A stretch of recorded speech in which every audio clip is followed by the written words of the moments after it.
তেহরানের ভোরে ফজরের আলো ফুটছে। আয়াতুল্লাহ আলী খামেনি তার ব্যক্তিগত বাসভবনে বসে আছেন। একটু আগেই ফজরের নামাজ শেষ করেছেন। জানালার বাইরে তাকিয়ে দেখছেন ধীরে ধীরে শহর জাগছে, কিন্তু তার মন শান্ত। 85 বছর বয়স, অথচ এখনও তার চেহারায় ক্লান্তির ছাপ নেই। এই বয়সেই তিনি ইসলামের আদর্শকে ধারণ করেন কঠোরভাবে। কিন্তু তার চারপাশের বিশ্ব বদলে গেছে, পরিস্থিতি বদলে গেছে।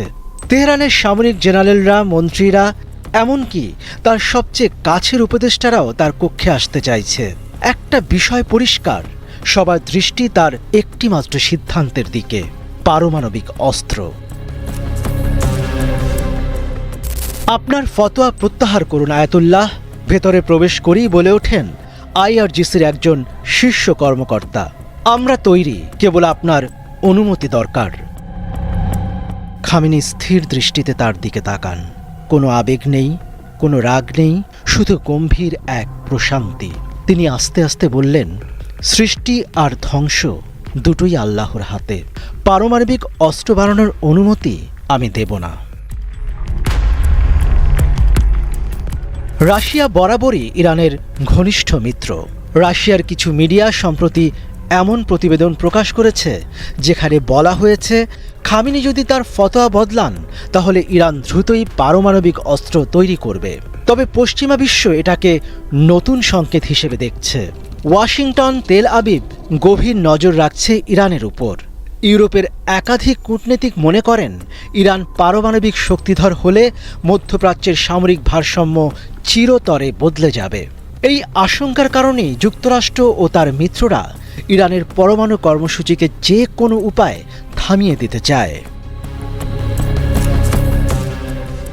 2003 সালে আয়াতুল্লাহ খামেনি ফতোয়া দিয়েছিলেন, ইসলাম মানবতা বিধ্বংসী অস্ত্র তৈরির অনুমতি দেয় না।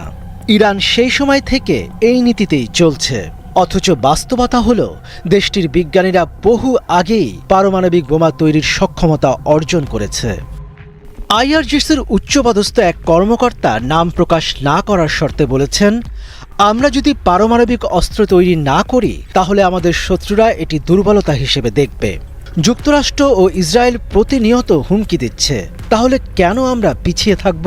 তেহরানের সামরিক নেতৃত্বের একটি বড় অংশ বিশ্বাস করে ইরানের বর্তমান ভূ রাজনৈতিক পরিস্থিতিতে পারমাণবিক অস্ত্র থাকা জরুরি। কিন্তু খামেনির অবস্থান এখনও অপরিবর্তিত। ইরানের সর্বোচ্চ নেতা মুসলিম বিশ্বের মধ্যে শিয়া সুন্নি ভেদাভেদ ভুলে জনপ্রিয় হয়ে উঠেছেন। তিনি একদিকে কৌশলী রাজনীতিক, অন্যদিকে ধর্মীয় নেতা। এই দুই সত্তার ভারসাম্য রক্ষা করেই তিনি এখনও তার অবস্থান ধরে রেখেছেন। খামেনি জানেন ইতিহাস তাকে বিচার করবে। তিনি চাইলেই এই মুহূর্তে ইরানকে পারমাণবিক শক্তিধর রাষ্ট্রে পরিণত করতে পারেন, কিন্তু তিনি ইসলামের আদর্শে অনড় থাকতে চান। সকাল ক্রমেই উজ্জ্বল হয়ে উঠছে। সূর্যের আলো পুরো তেহরান শহরে ছড়িয়ে পড়েছে। খামেনি জানেন তার সিদ্ধান্ত হয়তো সমর্থন করবে না সব ইরানিয়ান, কিন্তু তিনি নিজের পথে থাকবেন। কারণ তিনি বিশ্বাস করেন সৃষ্টি ও ধ্বংস কেবল খোদার কাজ, মানুষের নয়।